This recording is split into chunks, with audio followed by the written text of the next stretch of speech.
नमस्कार मित्रांनो, मी स्वाती तोरसेकर एशा पृथ्वीमध्ये तुमचं स्वागत करते. या वर्षी 2026 मध्ये वर्ल्ड इकॉनॉमिक फोरम ची जी बैठक दावोसमध्ये भरलेली आहे, तिथे भारताचे राष्ट्रीय सुरक्षा सल्लागार अजित डोवल पहिल्यांदाच गेलेले आहेत, अशा बातम्या येत आहेत. यापूर्वीच्या काळामध्ये भारताचे अनेक चीफ मिनिस्टर्स, खुद्द नरेंद्र मोदी पंतप्रधान आणि खूप मोठी डेलिगेशन्स भारतामधून गेली. पण यावर्षी मात्र त्या डेलिगेशनच्या व्यतिरिक्त खुद्द अजित डोवाल सुद्धा दावोसमध्ये पोहोचलेले आहेत. तेव्हा प्रश्न हा पडतो, की दावोसमध्ये डोवालनी काय केलं? असं जर का तुम्ही शोध घेतला, तर त्याचं काहीही उत्तर मिळत नाही. किंबहुना खरोखरच डोवाल हे दावोसमध्ये पोहोचलेत का? याही प्रश्नाला होकारार्थी आणि नकारार्थी असं उत्तर नाही.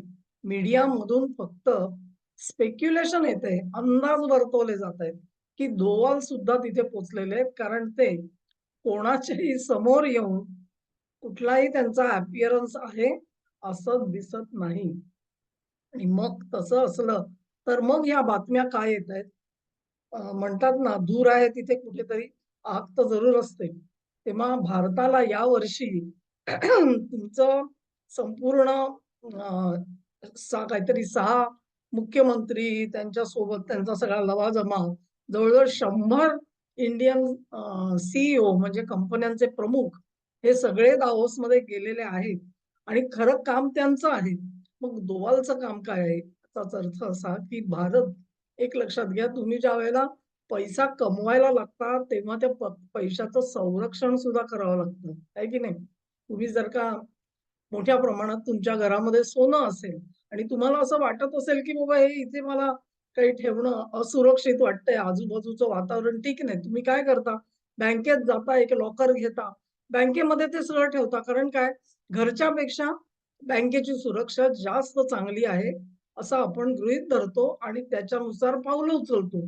देशासाठी पण तसंच आहे. हा सगळा सुरक्षेचा प्रश्न असतो आणि मग जशी-जशी संपत्ती वाढत जाते, जशी-जशी तुमची प्रगती होते, भरभराट होते, तसं-तसं त्या संपत्तीचं रक्षण करणं ही महत्वाची गोष्ट बनते. तुम्ही म्हणाल, की घरगुती गोष्टींचं उदाहरण देऊन काय उपयोग आहे? तुम्हाला एक उदाहरण आणखी अगदी पातळीवरचं देते, म्हणजे रिअल टाईम एक्झाम्पल. ब्रिटिश जेव्हा भारतीय उपखंडात आले ना, त्याच्या अगोदरपर्यंत भारत आणि चीन मिळून संपूर्ण देशाची जवळ-जवळ 50% अधिक जी-डी-पी या 2 देशांकडे होती. पण ते 2 देश स्वतःचं संरक्षण करू शकले नाहीत. दोघेही वसाहतवादाला बळी पडले. भारत बळी पडला, चीनही बळी पडला. त्यामुळे तुमची भरभराट, तुमचा पैसा तुमचं संरक्षण करतच असं नसतं. त्याच्यासाठी विशेष काळजी घ्यावी लागते. मग डोवाल जे तिथे गेलेले आहेत, सुरक्षेचं कारण तर जरूर आहे, पण ते तेवढंच कारण आहे का? तेव्हा मला लोक विचारतात, की "अरे, मोदी काय करतायत नेमके? डोवाल काय करतायत नेमके?" त्याचं उत्तर शोधत असताना तुम्हाला समजेल अशा भाषेमध्ये आणि वानगी म्हणून सांगते. 2001 साली जेव्हा मोदी गुजरातचे मुख्यमंत्री झाले, तेव्हा परिस्थिती काय होती गुजरातची? केशुभाईंसारखा खंद नेतृत्व होतं. त्यांच्यावरती अनेक आरोप झालेले होते. पक्षाचं वरिष्ठ नेतृत्व व्यतीत होतं. केशुभाईंसारखं खंद्या नेत्याला बाजूला करायचं धाडस करायला लागत होतं वरिष्ठ नेतृत्वाला आणि मग त्याच्या जागी कोण आणायचा? सर्व जितके पक्षामध्ये वेगवेगळे गट तयार झालेले होते, त्या सगळ्यांना एकत्र बांधून ठेवणारा जर कोणी नेता असेल, तर त्याचा शोध चालू होता.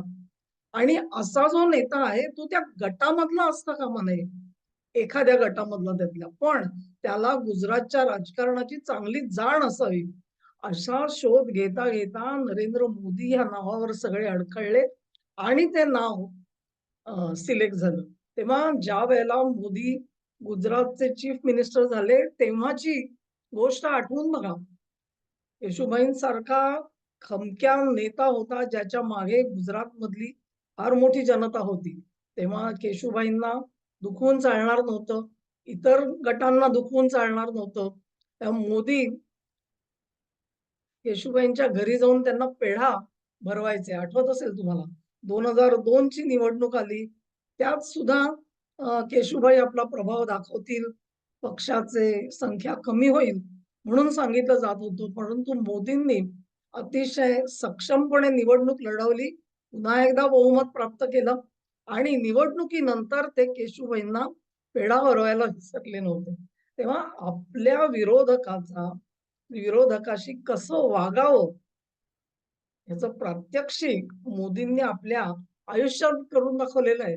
तेव्हा दाओसमध्ये मोदी काय करणार? म्हणजे एकंदरीतच जागतिक पातळीवरती किंवा दोल तिथे कशासाठी गेलेले आहेत? असा जर का तुम्ही प्रश्न विचाराल, तर तुम्ही तो इतिहास आठवा.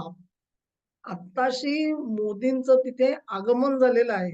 आगमन म्हणजे काय? आजपर्यंत त्यांनी पायाभरणी केली.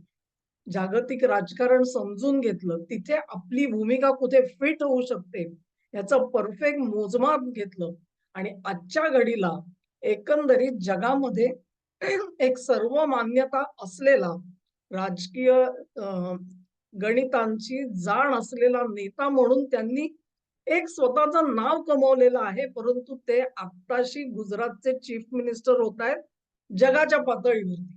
म्हणजे जसे गुजरातमध्ये ते चीफ मिनिस्टर झाले आणि त्यांना काय-काय करावं लागलं, आठवत जा तुम्ही. मग तुम्हाला कळेल की जगाच्या राजकारणामध्ये मोदींचं पदार्पण झालंय म्हणजे काय? तर कंट्रोल हातात घ्यायची प्रोसेस सुरू झाली आहे.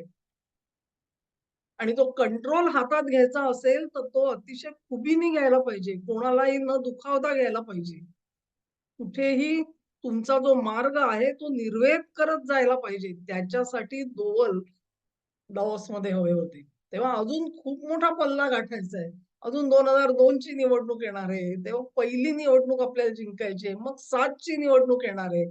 त्यानंतर मोदी आपला खुंटा घट्ट करणार आहेत. त्यानंतर ते देशाच्या राजकारणामध्ये आपला प्रभाव टाकणार आहेत आणि मग 14 साली 12 सालचं गुजरात जिंकून 14 साली पंतप्रधान पदाच्या उमेदवारीसाठी उभे राहणार आहेत. तेव्हा आजची परिस्थिती जागतिक राजकारणातली काय आहे? तर मोदी आत्ताशी गुजरातचे चीफ मिनिस्टर होत आहेत. म्हणजे आत्ताशी कंट्रोल हातामध्ये घेत आहेत. ते कंट्रोल हातात घेतल्यानंतर काय-काय करायचं याची योजना तयार आहे मित्रांनो. आणि ती योजना खुबीनी राबवण्यासाठी त्यांच्याकडे दोवाल यांच्यासारखं नररत्न आहे.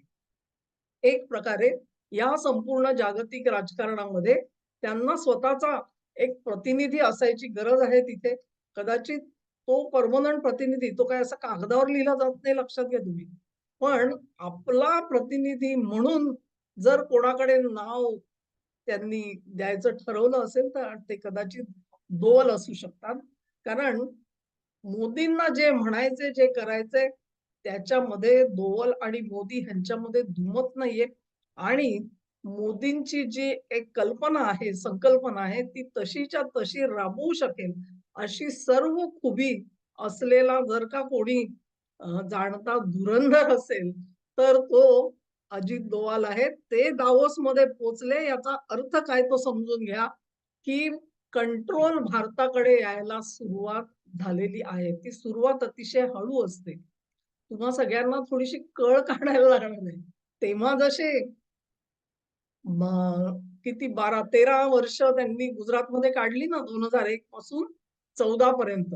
त्या 13 वर्षात त्यांनी काय-काय केलं आणि कसा संघर्षाचा सामना केला याचा विचार करा. तो संपूर्ण कंट्रोल जेव्हा संपूर्ण जागतिक राजकारणाचा अजून आला नाहीये, तो यायला जेव्हा सुरुवात होईल तेव्हा काय-काय करायचं इथे स्किल इंडिया सुरू झालं, डिमॉनिटायझेशन सुरू झालं. हळू-हळू कड्या एकावर एक चढत गेलेल्या होत्या.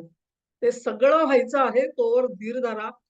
कोणी तुमचे कान फुंकेल, की मोदी सरकार ह्याच्या विरोधात आहे, हिंदूंच्या विरोधात आहे, त्यांना कुठलाही फायदा मिळत नाही, अमुक नाही, तमुक नाही.